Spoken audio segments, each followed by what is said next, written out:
7월의 마지막 거래일입니다. 7월은 참 정신없었던 것 같아요. 주도주는 없는데 이렇게 자금은 빠르게 이동하면서 테마성 종목들이 상당히 좋은 흐름을 나타냈습니다. 그 가운데서 타이밍을 잘못 잡고 손실을 본 이들도 분명 많았겠죠. 8월장은 어떻게 바라봐야 될 것인가? 그 안에서 좀 유망하게 볼 만한 종목군이 무엇이 있을까? 오늘 또 특별한 분 모셨습니다. 귀한 전략 챙겨보도록 하죠. 이베스트 투자증권 정다운 퀀트 책임연구원 자리하셨습니다. 어서 오세요. 안녕하십니까.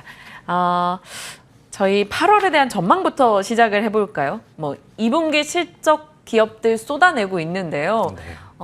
실적이 좋게 나와도 피크아웃이다. 이런 얘기 나오고 주가가 떨어지면 선반영된 거다. 무슨 기적의 논리처럼 약간 그렇게 흐름이 이어지고 있는데 이게 8월장에도 계속 이렇게 지지부진하다면 투자자들의 매매 전략을 좀 바꿔야 될 것 같아요. 전망 어찌하십니까?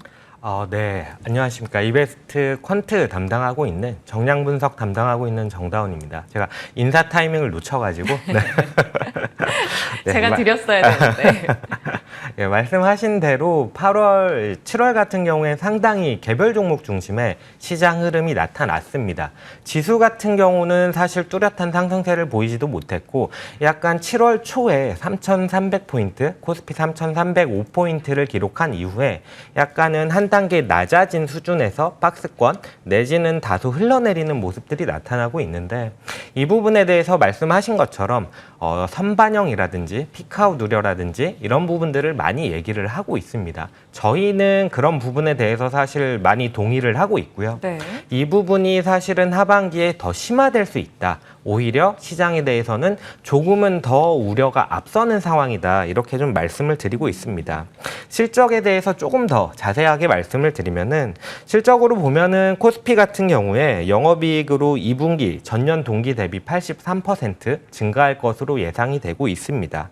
이 부분이 상당히 좀 긍정적인 실적 레벨인데 네.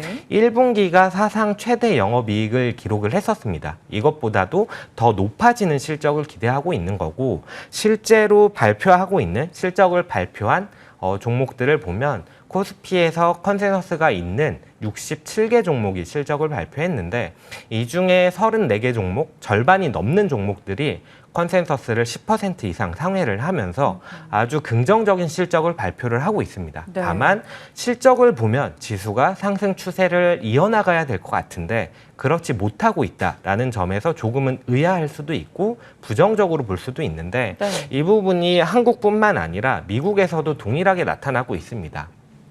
바로 지난주만 하더라도 빵으로 대변되는 초대형 테크주들 실적이 아주 잘 나올 것이다 라는 기대감을 가지고 주가 지수가 상승하는 모습을 보였었는데 실제로 이번 주, 지난주 말부터 이번 주까지 실적을 발표한 이후 주가를 보면 생각보다는 부진한 주가 흐름을 보였고 그 원인은 무엇이냐라고 했을 때 앞으로의 이러한 이익 성장이 지속될 수 있을 것이냐에 대해서 다들 약간은 톤다운된 발언들을 하면서 이 부분들이 우려를 자극했다라고 보여지는 거고요. 그 기저에는 사실 근본적인 원인은 주가가 상당히 높아졌고 통화정책이라고 하는 부분에 있어서의 변화가 어느 정도는 예상이 되는 시점이다 보니까 사실은 호재보다는 악재에 조금은 더 민감한 시장 환경이 이어지고 있다. 이렇게 좀 평가를 할 수 있을 거고요. 말씀드렸다시피 이익 성장이 지속될 것이냐, 지속성에 대한 확인이 필요하다라고 할 수 있는데 이 부분에 대해서 보면은 우리나라의 이익의 선행지표라고 할 수 있는 네.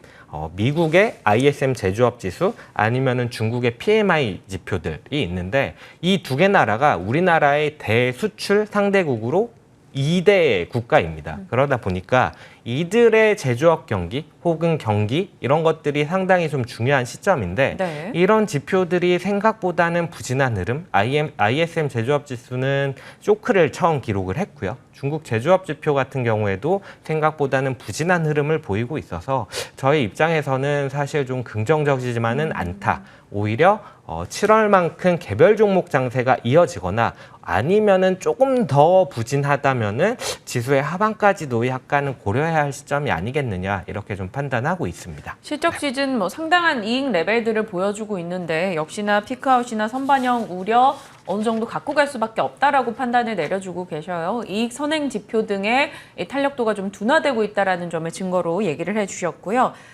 그렇다면 그걸 저희가 좀 어느 정도 감내하고 8월 전략을 챙겨본다면 일단 조금 살짝 좁혀서 뭐 성장주냐, 민감주냐, 방어주냐 이렇게 포트폴리오에 많이들 적정하게 섞어가잖아요. 어느 쪽 섹터 비중을 더 늘려야 될지. 저희는 은행 업종을 상당히 좀 긍정적으로 보고 있습니다. 약간 방어적 성격이네요. 네, 맞습니다. 사실 은행주를 추천을 드리면 저도 예상되는 반응은 있습니다.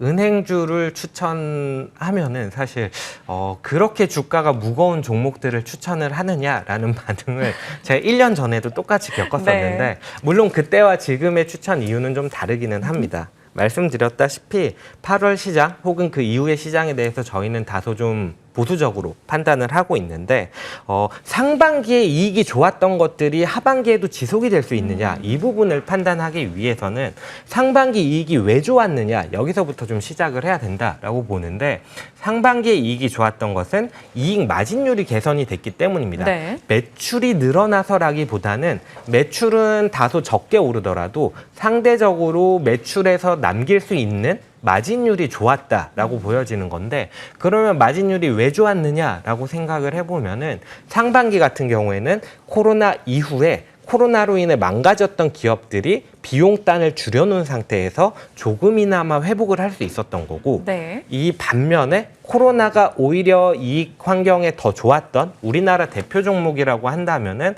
뭐 네이버, 카카오 내지는 다나와 이런 종목들이 있을 텐데 이런 종목들 같은 경우에는 여전히 실적이 좋은 그런 환경이었기 때문에 실적이 좋았다라는 거고 이거를 조금 그러니까 이야기로 좀 나레이션으로 얘기를 드리면은 네. 1분기에 미국 기업 중에 홈디포라는 가정용 주택 수선 자재를 판매하는 기업이 있는데 여기서 재밌는 얘기를 했었어요. 목재 가격이 상당히 높아져 있는 상태였는데 네. 이 부분에 대해서 물론 가격이 비싸다, 비용이 올라왔다라는 얘기를 했지만 그럼에도 불구하고 물건을 구해서 진열만 하면 무조건 팔리는 상황이다. 그 말은 결국 우리나라 같이 중간재를 많이 공급을 하는 나라에게는 상당히 호재가 되는 부분입니다. 왜냐하면 최종 소비재에 맞닿아 있는 기업들은 물건을 구하는 것에 포커싱이 돼 있기 때문에 우리나라 같은 경우에는 가격을 얼마를 부르더라도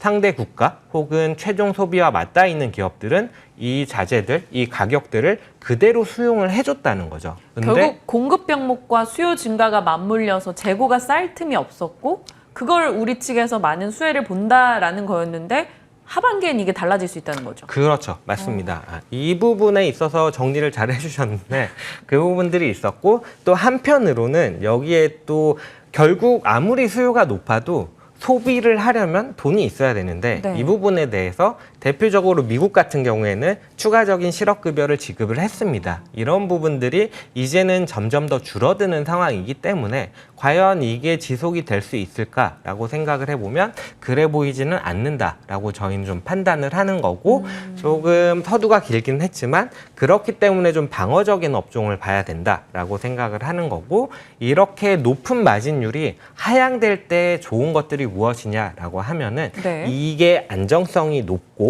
그리고 배당 성향 혹은 배당 수익률이 좋고 그리고 주주 환원 정책을 강화시키는 기업들 이런 종목들이 좋다라고 볼 수 있는데 거기에 대표적으로 부합하는 업종이 바로 은행 업종이다 이렇게 좀 말씀을 드릴 수 있고요. 네.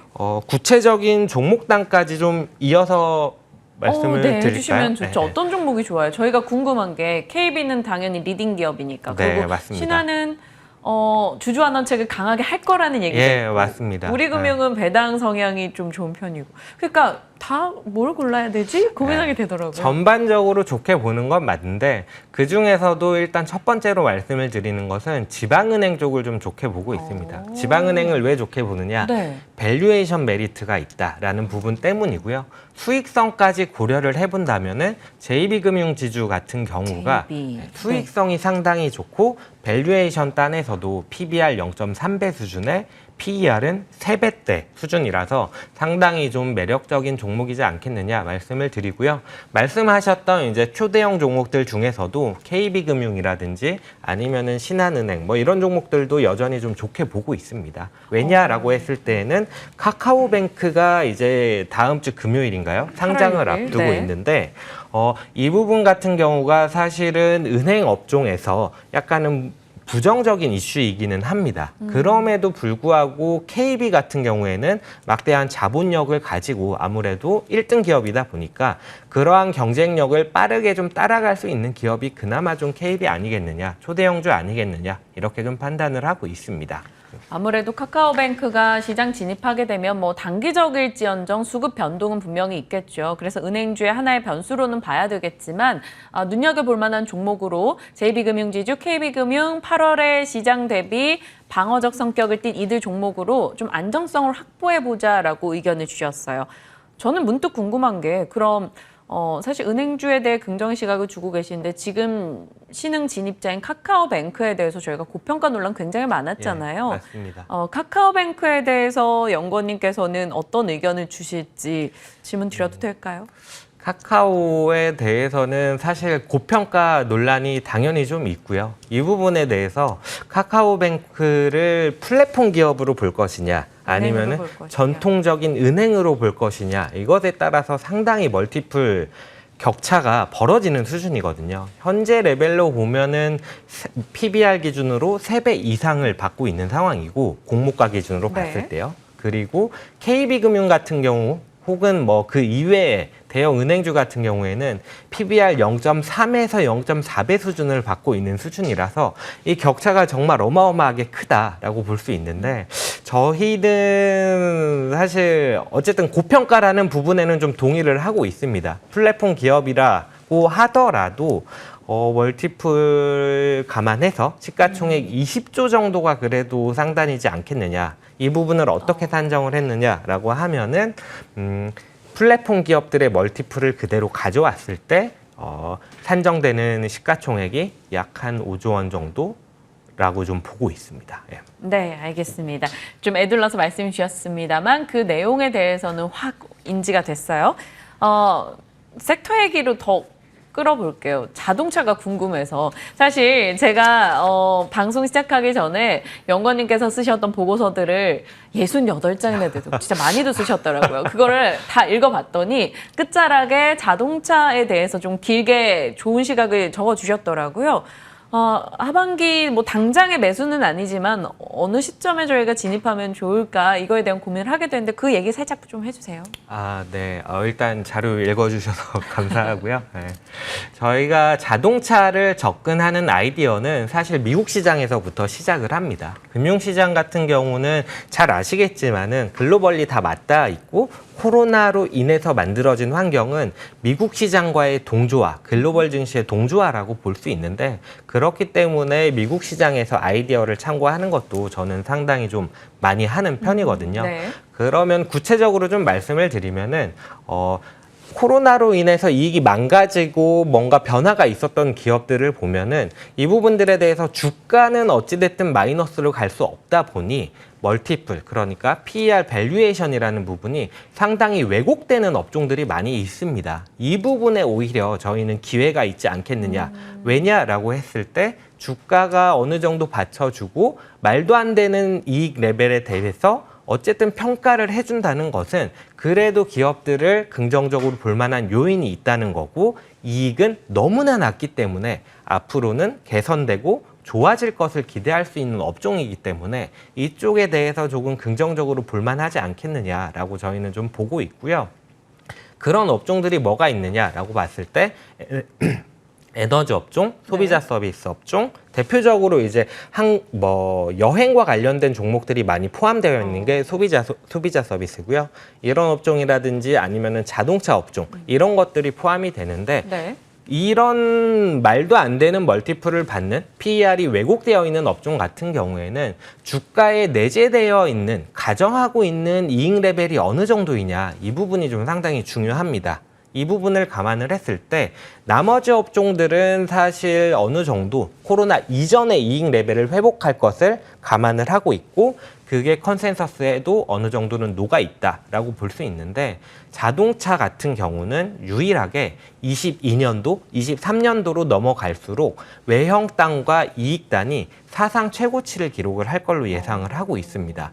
그 말은 결국 시간이 지나면서 자연스럽게 이 이익 추정치가 너무 많이 꺾이지만 않는다면은 그래도 멀티플 단에서 혹은 주가가 반영하고 있는 이익 레벨을 상회할 수 있는 가능성이 상당히 높기 때문에 오히려 자동차 쪽이 조금은 좋아 보인다. 그러면 길게 좀 2020, 2023년도 이렇게 생각한다면 매수 타이밍을 그렇게 조급하게 할 필요는 없을 것 같네요. 그렇죠. 저희는 하반기에 조금 시장이 부진할 때 좀 모아가는 컨셉으로 가져가면 좋을 것 같다. 완성차 이렇게 좀 중심으로요? 네, 완성차 쪽 좋게 보고 있고 현재 시점 2분기 실적 발표한 걸로 보면은 현대차보다는 그래도 기아가 좋다라고 좀 보고 있는 상황이고 부품주 쪽에서는 현대위아 쪽이 현대차 그룹 내에서 핵심적인 역량을 좀 담당할 걸로 보이기 때문에 현대위아도 좀 좋게 보고 있는 상황입니다. 네. 제가 또 준비되어 있지 않은 질문들을 더 많이 쏟아내서 좀 당황스러우셨을 법도 한데 웃으시면서 자세하게 전략을 챙겨주셨어요. 자동차주에 대해서 많은 개인 투자자분들이 궁금해하셔서 오늘 그 부분을 또 추가해서 여쭤봤습니다. 오늘 또 귀한 시간 채워주셨죠. 시간이 가는 게 아쉽네요. 이베스트 투자증권의 정다운 퀀트 책임연구원과 함께했습니다. 고맙습니다. 네, 감사합니다.